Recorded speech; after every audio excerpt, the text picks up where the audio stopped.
when you're over 50 and you've lost your job in this mess, what do you do? And a lot of people are going to have to become quote unquote entrepreneurs. They're going to have to figure out how to be on their own and make money on their own, or franchise something. They're going to have to think differently. And that's always been an issue with employees who are over 50 who get laid off. Yeah.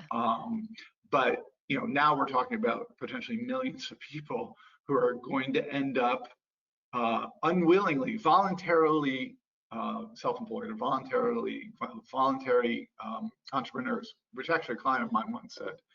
He was an ER doctor, and now he has a telemedicine practice, and he said, I'm an involuntary entrepreneur. I didn't want this to happen, but a series of events led me to this. Yeah. So so let me ask you, what's been your experience? Because you're of a certain age, Yes. You're younger than me, and you also had a job and then now had to go out on your own. Yeah, so it's interesting, when we started this conversation, we were talking about like how sometimes, nobody had a chance to kind of get their feet under them. It just happened, but there was always signs that it was heading in that direction. Maybe not because of COVID, but certain trends or certain ways of doing things was already kind of going that way. And I think I was too. I'm in fitness, and there's only so many times you want to put on Lycra at my age and jump around, and always sweaty. As much as I have loved, again, if you work the job you love, you've never worked a day in your life. And I have been blessed to have worked in fitness because I am passionate about it. I love it. I love working with people. But I went back for my master's degree 10 years ago because I said, I can't do this side of it forever. I don't want to. I wanted to evolve in some way to do something else with fitness. But have it change from the sweaty jumping up and down, going 10 more, that had to change. So I think that this pushed me a little bit faster to start to kind of implement that and put it into action. We bought the house that we live in here now, where we've Marine Corps family, we've moved. So in a way, maybe that was my excuse. Well, I don't want to get the big job because we're going to be leaving in 2 or 3 years anyway. We're here now, we're settled, and then all this happened, and I said, okay, now's the time. And I believe anybody can learn anything as long as they're willing to get over the learning curve. So instead of getting frustrated and going, oh, I can't do this, I really sat down and watched a lot of YouTube videos. Like, how do I make a website? How do I make a podcast? How do I write a good blog, or maybe become a freelance writer? Like, just looking for opportunities so that I could still talk about fitness. I could maybe even mentor, or dare I say someday teach. I would find that to be a really fulfilling way to say, hey, here's all the knowledge I've accumulated, and I had a great time accumulating it. Well, let me share it. That's what I was looking for. So when you tell the story, it sounds like it was a voluntary decision. I knew it was going there, but me with the execution probably wouldn't have pushed it there at this moment. I think I got pushed out into it, knowing it was going to come sooner or later, but I was like, waiting for the sign. Like, just give me a sign. And I was like, COVID. And I was like, no, really, just give me a sign. No, COVID. Waiting for the sign. Waiting for the sign. No, I had a sign. In my case, when I left the association, I said to myself pretty immediately, from now on, I want to stay independent and not bankrupt myself. And lo and behold, 7 years later, here I am, not bankrupt and on my own. Good. So it's worked. You always be careful what you wish for, because you'll probably get it. In my case, it was involuntarily voluntary. I think if I had stayed on as the CEO, but I had time limited myself anyhow. But then I got in a weird situation with the board. And I just said, it's time to go. And I just thought at the age of 54, that I wasn't necessarily going to be, it's going to be very hard for me for a bunch of reasons to get the next job. Right. And certainly there are a lot of younger people who do what I do, and they're probably preferable. So I just said, this is the time. This is one reason why I became a consultant, because I know that's one of the things you can continue doing. And I continued doing consulting, made some money at it, and then just realized I just couldn't generate another report, do another thing of research analysis. And again, execution, you do all this work, it's very heady, and then, you kind of just let it go. And that's fine for some people, but you're not really following the execution. So I actually was thinking the best part of consulting was that relationship you form with a C-suite executive, very often the CEO or president, And that's not about paper. It's not about analysis. It's about being there with them and for them. Yeah. And that's why I said, you know what, I think I want to be a coach, but I don't want to do a certificate, but I know there's stuff I have to learn. And that's when I got the email from Vistage saying, we'd like to have a conversation. You might make a good Vistage chair. And that literally was like the answer. It literally, Yeah. that's the serendipity of business. It just fell on my lap, and I've been doing it ever since. And it's been hard. I mean, I don't know what it's like been for you, but being an entrepreneur after 50, we do bring a whole bunch of things, good and bad, to the table that somebody who's 22 doesn't have. When you're 22, you have energy, you have resilience. Just come hopefully out of a good college. We've got lots of ideas and ways of thinking. What you don't have is experience running a company, and you Right. don't have money. Unless you're really, really good at raising money. And I don't know any 22-year-old who can raise billions of dollars, although Zuckerberg obviously was able to. Yeah. We bring experience, we bring maturity, we bring a whole bunch of knowledge to the table, and we have money, usually. We have at least a cushion. And that's all. This is a plus and a minus, because very often our experience, if we were part of a larger organization, is not valued. In fact, it can get in the way. Right. I spend more time when I'm working with self-made entrepreneurs, just say, forget all that. Yeah. It's not going to work. And if you stay in that mindset, you're going to be in trouble. And likewise, having the financial cushion is great. We probably don't have quite the energy and resilience to go out and raise money. Also, I don't think without a track record at our age, not many people are going to invest in us.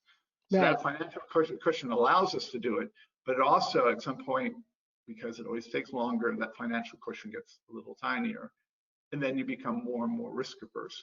In some cases, you become, in terms of spending money to build your business, sometimes, but it also, in my case at least, it made me a little smarter about how I invest in marketing, what I do. I searched out alternatives to print media and what have you, and obviously this all helps the virtual. But I don't know if that's been your experience. Yeah, and it's funny, we've been doing all these projects around the house because, like my husband always says, when you have the time, you don't have the money, and when you have the money, you don't have the time. So it works like that. Like life is weird like that. And Right. for me, the things that I find difficult in working from home are not the things I thought I would find difficult. Yes, exactly. When I would teach a class in the gym, or if I had a client or whatever, when it was done, it was done.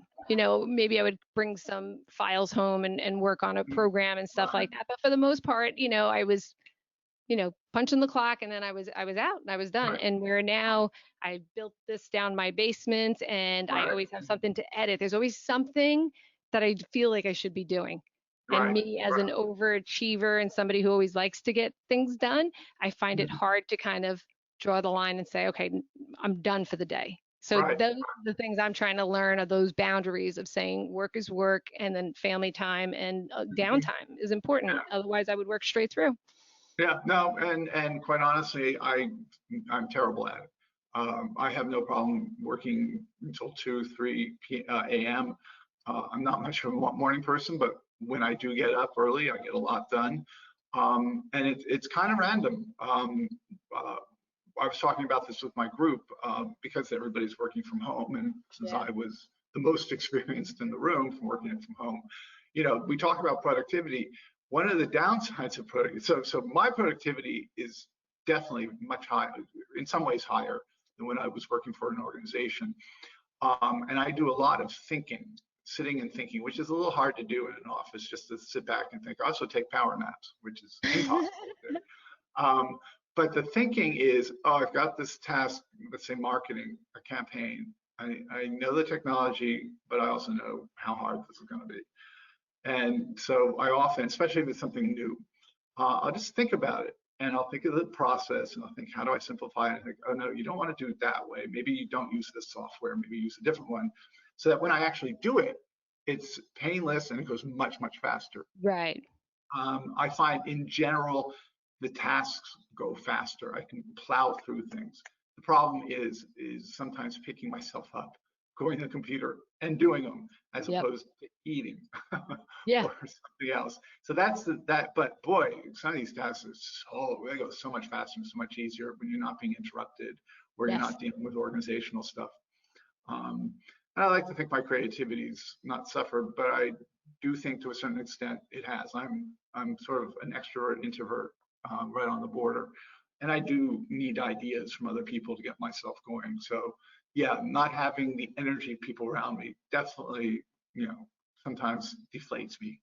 Yeah, yeah. Like I said, I don't really feel like my creativity has gone down. If anything, like you said, I think I have time where I don't get Mhm. interrupted. Like I always talk about the flow state. Like I Yeah. kind of got a hold of that when I was an athlete, and then I have, Mhm. I transferred it over to my running. And when I Uh-huh. run, I get some of the best ideas, and then I can come home and I jot them Right. down on paper and this Right. and that. Where when I worked in an office setting, I had what I called those time suckers, the ones who just stop by the desk Right. Right. for nothing, and you're just Right. like, oh. Right. And then there's that moment where you're like, do I be polite or do I say, could you please leave because I'm in the middle of doing something here, So I like this, and I feel like I'm more creative, but when it comes to collaborating, Yeah. there are those moments where after sitting at the desk by myself, I get to a certain point and then I'm like, I know who I'll go ask, you know. Yeah, right, exactly. Um, and I have a few people I can ask, but very, very, very few. Yeah. Certainly fellow chairs of Vistage, my PR marketing person who I now can't work with because I don't have the money to pay her. She was definitely, she invited me to call her whenever, and she sort of became my hand holder in certain situations where I was just like, I can't do it, I can't do it. Especially when it came to marketing.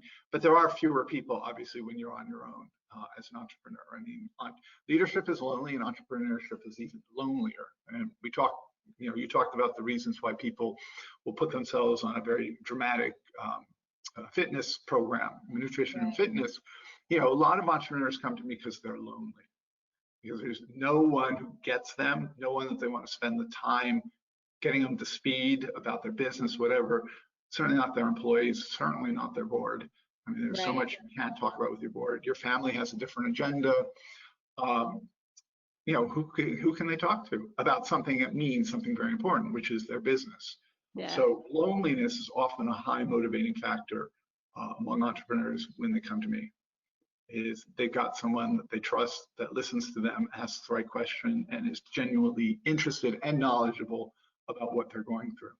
Yeah, I could see that because you don't have to spool you up. You know what I mean? Like if I go to talk to even my sister, I was talking to her about the other day, and she's like, "But I don't get it. So what exactly do you do?" Because all of the details are something that she just hasn't, she hasn't been exposed to. So it's not like her fault. I'm probably not that interested in either. No, she's not. But then at times she is, and then I find myself trying to, and me, my personality is like, ah, never mind. I'd Yeah, rather just talk to somebody who already gets it, where we can finish each other's sentences. Like, when you're trying to edit something, yeah, you know what? I don't use that anymore. I use this instead. Bingo, that's what I need. Thank you. right, right, right. And that comes through like the relationship we had. We clicked it immediately. Yeah, definitely. And there are people out there that you need to get it, and they're important. But again, friends are friends, and Yeah, I always feel guilty if you spend too much time asking your friends for help, even if it's just tell me what to do. It changes the nature of the friendship. I mean, at the end of the day, you're friends. You're not business colleagues unless you choose to work together. So even that group, you want to be careful how much you use them to, you know, bolster your ego, to answer questions, and so yeah. forth. Yeah, I mean, I think that's my personality. So my husband, yesterday or 2 days ago, he ended up having to have his finger amputated. All He's right. good, everything is fine, but Mm-hmm. that's a traumatic experience for him. And two of my dear friends, one is a cancer specialist and the other is a cardiovascular specialist, and they were on the phone with me, berating me for not calling them for advice and this, and I'm like, but that puts me in a really bad spot because then I feel like I'm taking advantage. Like, you know what I Right, mean? You right, don't know right, at what right, point you're saying, like, am I the taker? Am I always asking you guys for stuff? Like, I right. don't want our friendship to be about that. Like, I appreciate that you wanted to talk to us about like the decisions that we were making medically, but Mhm. again, being military, a lot of the decisions were out of our hands anyway. Anyway, right. And she's Yeah, saying, you're going to see a hand specialist. We can't afford to see a hand specialist, and it won't be covered if we don't go through the military. So it is what yeah, it is. yeah. I mean, there's obviously a side of any friend, and especially as we get older and more mature, of wanting to help. I think as you get one of the They're hallmarks of genuinely great maturity. people, genuinely wanted to Yeah, help. yeah, no, and I have people who ask my business advice, and I don't charge them. Yeah. So and it's nice to feel needed. Well, I'll write Yeah. that down. John doesn't charge. Sometimes, Wink. but yeah, no, it's good friends, but even good friends have their limits. If I you know technology, I have people I can call to ask them questions. But when it's a sticky problem and you need somebody to hold your hand who also gets it, friends can take it just so far. Now, Yeah. doctors, of course, their whole modus operandi is to save lives. Yeah. So they will just, reaction is always, what can I do to help? But that's not, certainly not true with lawyers. My accountants helped me through the whole PPP and unemployment thing. I can ask them questions. But again, I pay them for that. But if I think about my friends, the ones that I think get me are my fellow MBA. I have 5 or 6 friends I'm still close with after my MBA, and most of us have gone on to do our own thing. And they're a great source of help. If nothing else, just fascinating conversations, and occasionally a referral. But that probably comes the closest to a consistent group that I feel I can talk about my business. But there are also other aspects of my life that are important to my business that I wouldn't, that are just too personal, even for a friend. Yeah. Yeah. Um, But the Vistage group that you're part of, that kind of is, I think that's such a great right. think tank kind of design, they collaborate with people who you don't have to spool them up and give them the background as to what you're talking about. They get it, even if they don't have experience with it. They're gonna put something into that conversation that maybe has you thinking about it in a different way. They're gonna give you a perspective that maybe you wouldn't see. And I think that's a great thing to be a part of. Well, the problem is you actually do have to spool it up at some point. Oh, do you?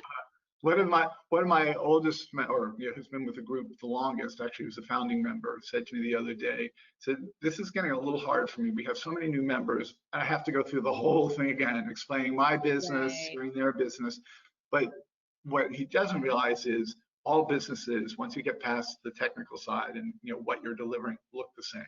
It's about the Yeah. people you hire, it's about compensation, it's about your competitors. It's all the same thing. And if you really listen, every conversation can, and I have to avoid this, like, stamp, rubber stamp, look the same. The particulars may be different, but part of what my group is learning, hopefully, a part of leadership is how you communicate. And if you communicate your business in such a way that you're, again, bored, I have to explain it again, people aren't going to listen to you Right. because you're already sending the signal, it's boring. Whereas if you get to the point where it's short, we talk about, what's your USP, what's your elevator pitch? Yes. That's a hard one for most people because you got to boil it down to maybe at most 15 words. So we do work on communication because there are a lot of details that really aren't that relevant and aren't interesting. Right. And you get exhausted telling them. So I work a lot with, especially small business owners who, deal with detail all the time. Is how do you scroll it up so that it sounds strategic and so somebody's interested, gets it, and wants to work with you. It's like being a journalist. I remember I took a journalism class in my undergrad, and I'd write this big long thing, and they were like, Oh, yeah. you're like, they just cut it. It's got to be this long, and you're like, Yeah. whew, that's so hard because those are my words. I put those down, and I kind of feel a very strong, I have like I put them there for a reason, but they say you don't need them. They're too excessive, and I'm like, oh, but Right. they're right. At the end, the point gets across.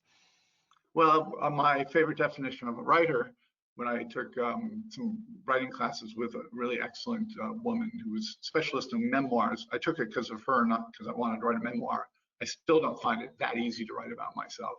But she said, a writer is someone who rewrites. And it's true. That book, that if you were to count all the work I did, would probably be the equivalent to 10 books. Oh, I can't even imagine. Trust me, I finished it and I was like, I think I would hang up my hat and say, I'm good. I did everything. If I wrote a book, I'd be like, that's huge. And then if anybody ever gave me any crap about anything, I'd be like, excuse me, I wrote a book. Okay. Yeah. Really did. Yeah, that's kind of the way it is. It's definitely a instant credibility builder, especially when I show up with it to a potential client. But you'd have to drag me kicking and screaming to the desk if I thought I was going to write another book. Ah, That's you one of the might good have things another one about in you. video. Oh yeah, that's true. And that's it, Yeah. so when I started, one of the websites that I started was a fitness website, and I was Mm, hoping to kind of get collaboration from other people who were, again, in the COVID situation or in the coronavirus situation. Like, let's all work together and make classes, like almost like teachables, things that we right. could share with Mhm. the community, whether it's our clients or whether it's fellow instructors. Let's take this time and do something like that. Not Right. a lot of people are interested in doing that. I'm surprised, but no. And Yeah. then I found out that I really did not like the writing process because it takes me so long. It's just Yeah. because I'm a little bit of a perfectionist. I want to say it the right way, and then it gets too wordy, and I'm like, oh, Right. this would be torture. So I don't know how you wrote the book. It was wonderful. It made sense. It was logical. It was easy to follow. But I would be all over the place. People would be like, I have no idea what she's talking about. So you would be doing what I did, which was massive amounts of rewrites, massive amounts. There was nothing. Well, the rhythm I learned is there was always a point because I separated into chapters. Certainly, that makes it easier. 45 chapters of between 500 and 2,000 words. It's like articles. But inevitably, in every chapter, I would get to the point like I've lost why I was writing this. Right. This has gone in a direction. Now I don't know what this this chapter is supposed to Yep. be about. And I usually went to sleep at that point. And inevitably, when I woke up, something processed in my brain, and I could come back to it fresh and say, no, this is obviously where it should go. And then pretty much throw out everything I had written until then and start over again. Oh my Um, gosh. I yeah, can and there was, imagine like that there were moments because I do it again and I'm writing much shorter things. Again, when I was going for my master's degree, I would have to write, maybe 8, 10 page papers. And I would say, did I already talk about this? Like that was what I always had a hard time because I had reread it so many times. I right. couldn't remember if I had wrote it before or if it was coming up next. And, Uh, Yeah, you yeah, know? I can see that. I have half finished articles lying around that I pull out every now and then. Mostly I think, oh, you're better than that. You've learned more. So just don't bother and start Yeah. fresh. But yeah, writing is on one hand very fulfilling. Uh, but as a business writer, it's virtually impossible to make money with a book. It's what the book facilitates, your Right. marketing. And if you're a good speaker, and I can be a good speaker, but it's a lot of work for me. That that you can make money as a speaker, but I all the authors I publish with my publisher in San Diego, I don't think anybody's made money from selling books. Right. Right. I don't think So they make money doing talks necessarily either, but again, I think it's a way to kind of get your idea out there. It's a way to maybe, bring some customers in or bring some attention to the topic that right, you're talking about. I want to right. do a TED Talk. I would love to do a TED Talk. Yeah, I would too. And I have the application. I mean, it's online. And about 9 months ago, my marketing person and I said, okay, here's the application. What do we need to have in place to do that? That's when I started really doing videos and posting them. Do you think that application's been filled out? No. Execution, John, you taught me that. You're supposed to Yeah. execute. Execution also includes things you decide not to do. Yeah. So we say the most underused word in business is no, because it's a way to focus. And a lot of people have trouble saying no. Actually, we're talking about writing. Saying no to something you've just written is painful. Yes. But if you said no is a very important aspect of life, even, I sort of said to myself, it's a nice to have. I'm just not entirely sure, frankly, how I would monetize it. Right. What would come out of it. You see all these people doing TEDx and TED Talks, and they're brilliant. I love Simon Sinek. I'd see anything he did. Yes. Yes. Yeah, I mean, for me, he is the management guru of Yeah. today. He's Um, awesome. yeah, I mean, just the way he thinks is unbelievable, and the way he executes on his thoughts are Hmm. brilliant. And I'm sure he, gets incredible fees for consulting and coaching based on that. Um, I don't know. It's out, but I guess the decision I made is let's just wait for that moment. I bet you I could have used more time during the COVID crisis to fill out that application. But it's so Maybe funny I'll that do you it said now. that because, Right. like, so look at the difference between me and you. You got the application and then decided you didn't want to write it. I basically wrote what I call the wannabe TED Talk, and I was like, Yeah. gee, I wonder how you even like. would end up getting onto a TED Talk. I had no idea there was even an application out there. Yeah, just go to the I TED already built the website. thing, you know? Yeah, and it's actually pretty easy, the application. But my marketing person and I, anyhow, she had been pushing me to do videos, and I, that's where an external force had to get me going. I knew I had to do videos. I knew it would be fun. And she finally, that was sort of the lever that said, look, you better have some videos of you speaking, so they have something to look at and determine whether or not you're worth it. Yeah. So, but the application itself, at least from my memory, is pretty easy to fill out. I might have to do that. I might have to get an application for that. You know me, I try everything. I started doing TikTok videos just because I was like, what's this Right, TikTok thing? Let right. me check that out. Exciting. And then I Mhm. started doing YouTube videos. But I do find I like the conversation. I like, like I love talking to you. You're awesome. Yeah, yeah, and But it's you're so you're much great. And I've been through a lot of interviewers. You're absolutely the best interviewer I've been through. thank Or you, John. I've done podcasts. I told you about the radio show host in Connecticut that kind of asked me that one of those questions from hell that sort of sidetracked me. Yep. So, which you don't do, which is awesome, but you also get into the conversation quickly and have, a very good understanding. You're able to hook in to the topic. I know you read the book, but we talked about many things. So, so thank you. Thank you, because you got me thinking. Like I said, I love when I get to meet somebody who kind of gives me something else to kind of go down the rabbit hole with. I start researching it. I start finding all new things, and that state of flow. Like I get that from learning and researching. So you taught me so much, and I'm so happy that we had this chance to sit down. And you do need to write another book though, because I need to read another one of your books, or at least I can start watching all your videos. I Tell all subscribe. your friends. Tell all your friends. I am. I did. I do. Yeah. Yeah. Yeah, no, one of the horrible little secrets about books that I learned halfway through is that my target audience, which is the owners or CEOs of small and medium-sized businesses, tend not to read, at least not long things. One reason why I broke it up into chapters, so if somebody looked at it, they could say, oh, this is interesting enough for me to read these 5 chapters, so I'll buy it. But what I'm also discovering, and thank God I did this, is they listen to books Right. in their And car. that's why I said, right? If you made each one of your chapters its own podcast episode sequentially like that, they would be able to kind of follow along with it. And Well, there you go. You just gave me value. I hadn't actually thought of that. you should Blind do that. spots. You open a blind spot, which is it's very easy. I have to see how editable.